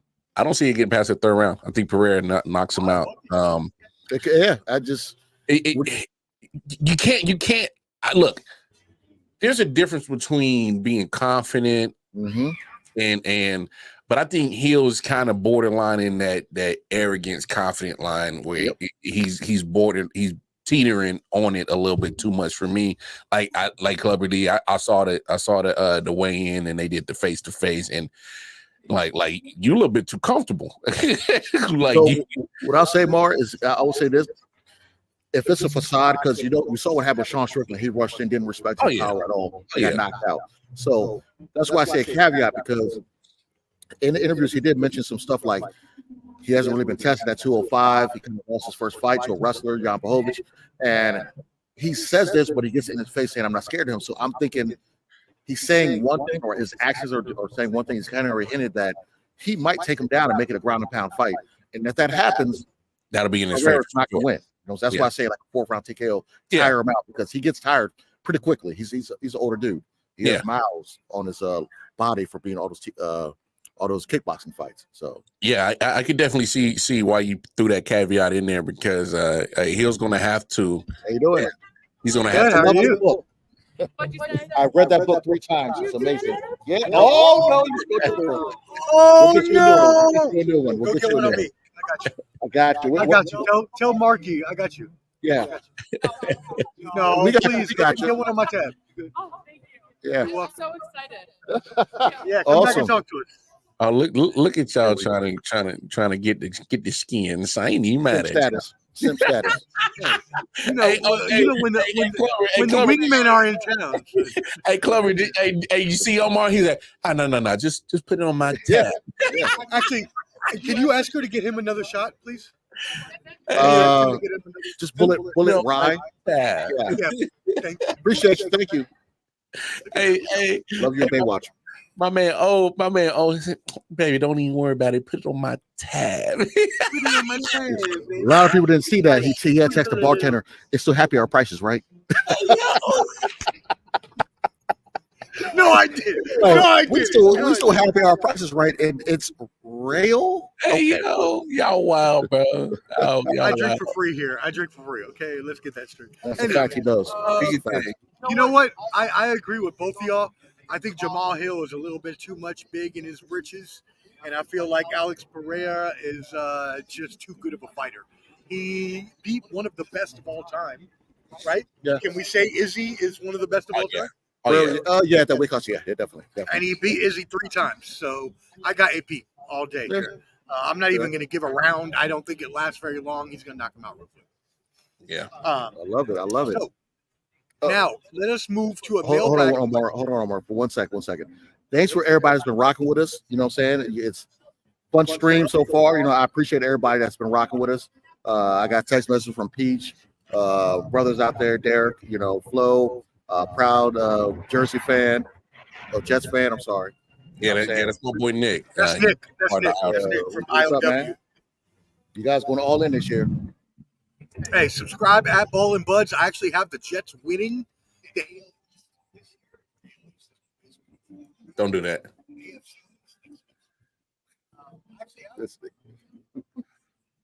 Don't do that. Flo jinxed you. Flo got you with the freeze. How does this freeze? Now my equipment's here. Okay, I'm an Apple guy. He's a pear. I don't know what the fuck. I don't know what he's rocking with, but I'm Apple on this side. But don't try to get into. Now he's trying to get into good definition. That's good definition. That's what it looks like. Okay? That's what good definition looks like. All right. Hey, Clover. Hey, that man Omar didn't switch shades that quick, bro. He just switched shades that quick. He went from Technicolor to really Puerto Rican. He was like, he was semi Puerto Rican, but not Puerto Rican. Now he's fully Puerto Rican. You know what I'm saying? Thank you very much. You're the best. Yeah, she had a beer, so she kind of spilled it. Hey, yo, that's funny. Whatever's best for you. Yeah, whatever you we got you, okay? You're the best. No, I'm okay. I'm all right. Said Mr. Freeze. But yeah, he'd be like that sometimes. It'd be like that sometimes. But yeah, let me got one last comment. What's it say? Ask for donation. Larry's stupid. Yeah. That's my man Larry. Shout out to Big Larry. That's my homie right there. That's the man. That man got to go fund me, bro. Yeah, I know. Hey, what happened? Battery? No internet? Like I said, okay. When you buy a Slurpee and a laptop at the same place, that's what happens. That's what happens. When you buy a Slurpee and a laptop at the same place, that's what happens, okay? Hey, yo. Okay. That is Yeah. So what we'll do is we'll talk about do you have the list of fighters, the mailbag? Okay. Well, Omar's about to. We're gonna do a quick little mailbag. We had a couple emails. Yeah, you go. Here to be. We had a couple questions on our mailbag, as far as for me. Jim Miller, and this is a fun fact, is the only person in history to be at UFC 100, 200, and 300. Yes. What does that say about this man's longevity? So Jim Miller has been basically kind of like, I'm not gonna say journeyman, but or a gate, kind of like similar to a gatekeeper in UFC, where he has longevity, he has good wins against like Don Cerrone, and then he has some bad losses. He's that fighter that's always been there, but never got over the hump. But he has longevity. This man made a killing. He's made a good good earnings from UFC. He's been here literally UFC 100, 200, 300, and to correlate that with TKO, which is owned by same company, WWE, you got to look at it like this. The Rock has fought in 4 different decades. You okay? Also, no worries. He's fought in 4 different decades of WrestleManias. Like that. So he's like the similar to the Rock of UFC when it comes to fighting in different monumental, big time, I guess, cards. Being the 300th, and that just shows the longevity of him. And I don't even think he's 40 yet. He might be close to 40, but I think the Rock is 51. Yeah, he's 10 years older than me. So yeah, the Rock is 51. He's done the WrestleMania in 4 different decades. And you got Jim Miller fighting Bobby Green tonight. He's a great guy, but he's getting knocked out tonight. You know what I'm saying? Shout out to your boy, Jets fan, Jim Miller's from Jersey, and he's getting knocked out tonight. I'm sorry. He's getting knocked the fuck out. Yeah, he's going to be he's been thinking he's on a Jersey Snore hanging out with Pauly D and was Snooky, whatever his name is. Yeah, I don't know. But yeah, that's all I got for that. But it's a cool stat that the fact that he's he's fought, the longevity he have, and who knows how much money he's made with the UFC fighting for this long time. And Omo, what you doing over there? Trying to find which cards? Yeah, he's trying to find a card real quick. Because we had a question about I was gonna do a quick rundown of all the fights and give we got another guy that UFC is hyping up is Bo Nickel. He's a high-level American wrestler, you know what I'm saying? He was well decorated in college, and now he's I think he's like 4-0 or 5-0 UFC. And he's literally going to be senior slave. Hey yo, he's going to be the. They're showing him again against I think Cody Bundridge, and they're trying to show off Bo Nichols as the next American hope. As far as young fighters getting to the next level, because the problem with UFC is there's not too many young fighters that people are really invested in. You have your old guard or your Michael Chandlers and people like that, but there's not that many of fighters in their mid-20s that no one really cares about. Izzy's like 33, 34. And he's actually Australian. What are you doing? Like drop something. But so Bo Nichols, another person watching on the undercard. I think he might be on the main card, but he's a wrestler, and he's probably gonna win first round. He likes to he is a very new school wrestler to where they'll wrestle a little bit, but they'll take you down in the ground and pound you. I don't know, Marv, if you're familiar with Bo Nickel. I might have caught a fight or two from him. Not 100% familiar with him, obviously, because he hasn't had a lot of UFC fights.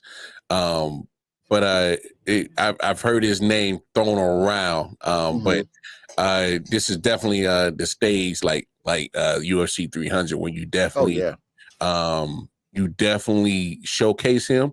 And I think where Dana White has him on the card, they has him as the first undercard on the pay-per-view. So when it switches over, they're like, he's good enough to be on the main card, but he's still relatively young enough that he's like hasn't had that many fights where they're trying to feature him. So they're trying to feature him. It's one of those things where boxers do the same thing where you have an upcoming boxer, they'll try and feed him a couple people that are kind of suspects, not suspect, but just not as good, so they can kind of pat his stats, make him look good, AKA showcase his Cody skills.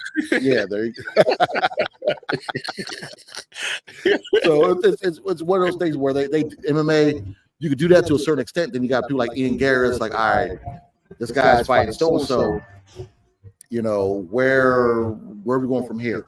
And it's good to a certain extent, but Shakur Stevenson said this on the Breakfast Club when he was on there, I think last year or whatever. He was like, Floyd messed up the game in boxing because nobody wants to get an L, so nobody wants to challenge themselves. MMA, Dana White can do that to a certain extent, to where he's like, all right, your ass got to fight somebody. You know what I'm saying? So it's cool to showcase somebody, showcase their skills, see how, you know, see if they're marketable.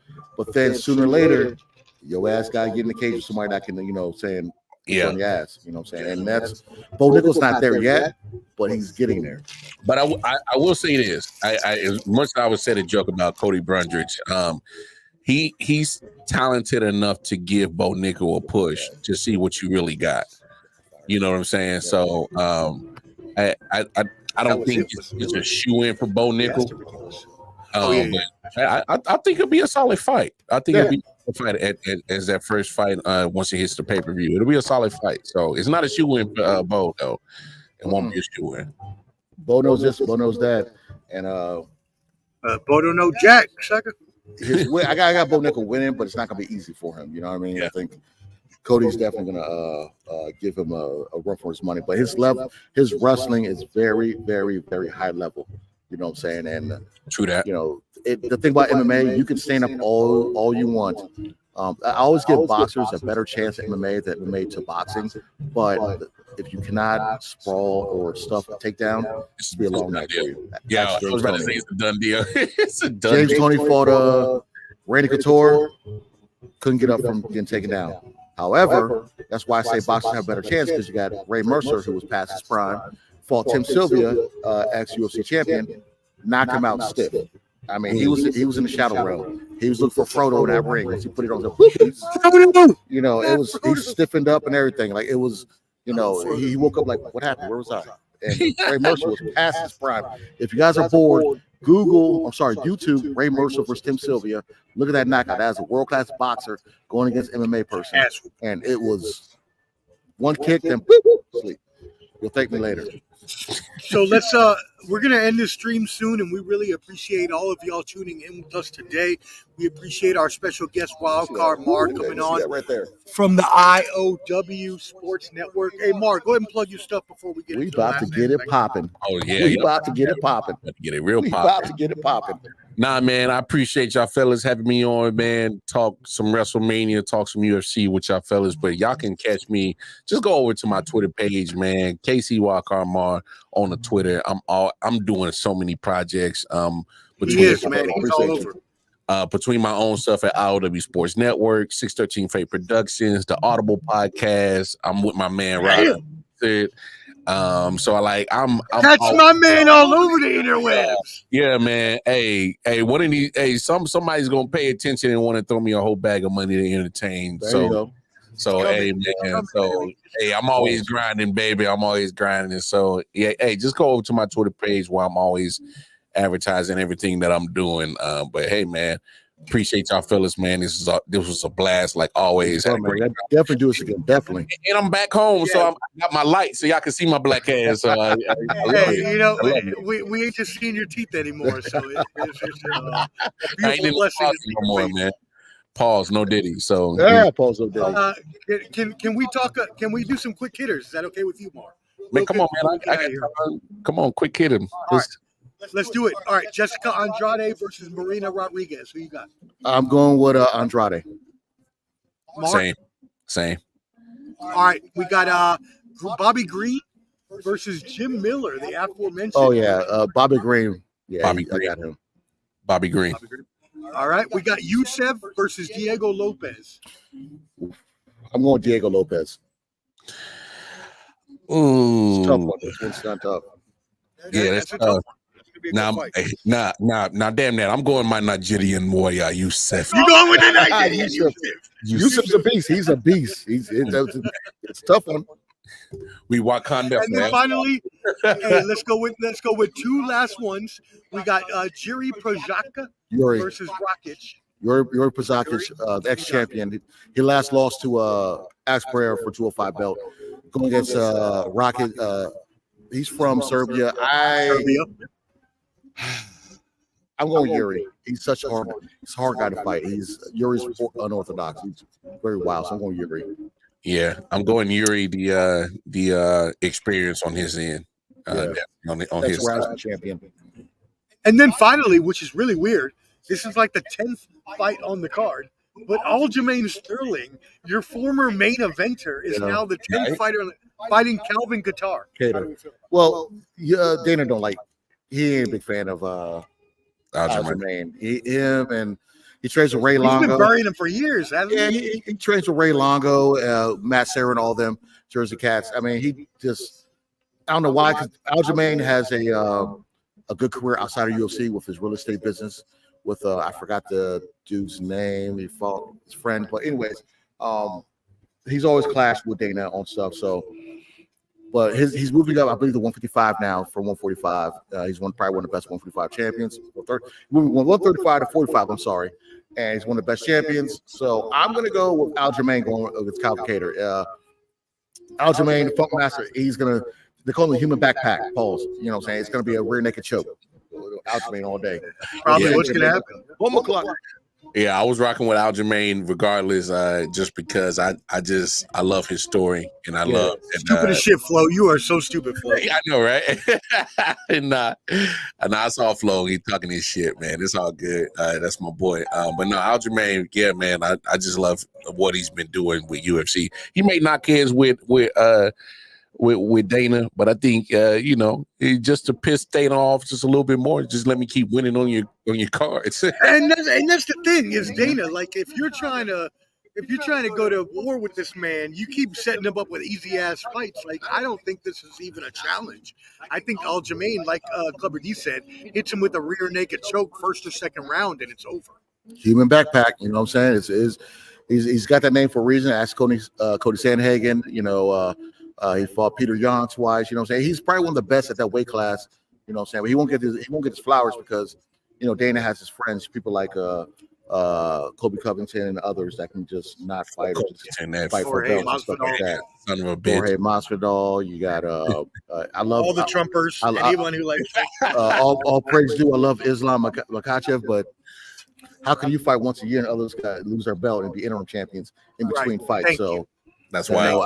It's wild. I love Islam. He's a great dude. I know he doesn't like to fight around Ramadan, but you know what I'm saying? Like other fighters, put in all year work. You know what I'm saying? So, but for him, for some reason, it's not an interim champion. He just gets a whatever. I know they want to sell tickets out in Abu Dhabi and Saudi Arabia when they're going pretty soon. So it's a political thing with Dana White, especially with Cody. You got Kobe, and you got when Masvidal was fighting, they would fight in Florida. They had DeSantis, they had Trump there, so it is what it is. I'm not hating on that too much, but you got to sell tickets. That's a fact. Yep. Hey, y'all. We really appreciate everybody joining us today. Again, go ahead and subscribe to Ball and Buds, BALLANDBUDS on YouTube. Go ahead and smash that subscribe button as well. Check out our brothers, Wildcard Mar, Detroit Mel, Nick, and all of the crew over IOW Sports. They are our favorites. They are our crew. Those are our boys. They put out a lot of content, and you better pay attention to them, especially Mar with his late night show. Be cracking me up, son. I'll be watching that shit. We love you, brother. Thank you. No doubt. Always much love, brother. And I will send my olive branch whenever you guys need me to come over there, talk some shit with y'all. I'm all with it. Let me know. I'll slide through. Shout out to everybody. You know what I'm saying? My brother was supposed to be up here, but they had a lot of storms on campus, so he couldn't make it. We missed you, D. It was bright here, so his black ass was down there, so that's probably the reason why. There was a report I saw on the news that there was those oil spills, but it was actually my brother taking a swim out in the my God. The Gulf of Mexico, but his was in there.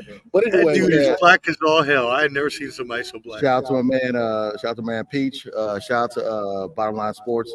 Flo, Canteen, Hot Take Jake, my man Omar, check him out tomorrow. They'll be rocking and rolling. I might pop in, 9 probably p.m. won't. Eastern. But yeah, man. Mess with us. Hey, we love y'all. Thank you. That's it. Peace. Get my music on here. Shout out to He's with the millions. It's that world heavyweight flow. Championship belt wrapped around my waist. Yo, I got that Ric Flair figure flow.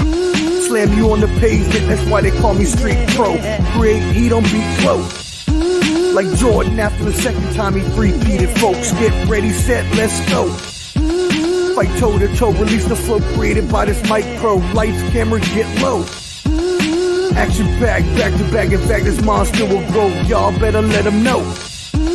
Man with the master plan, and you have no need to know. Hard like winter cold.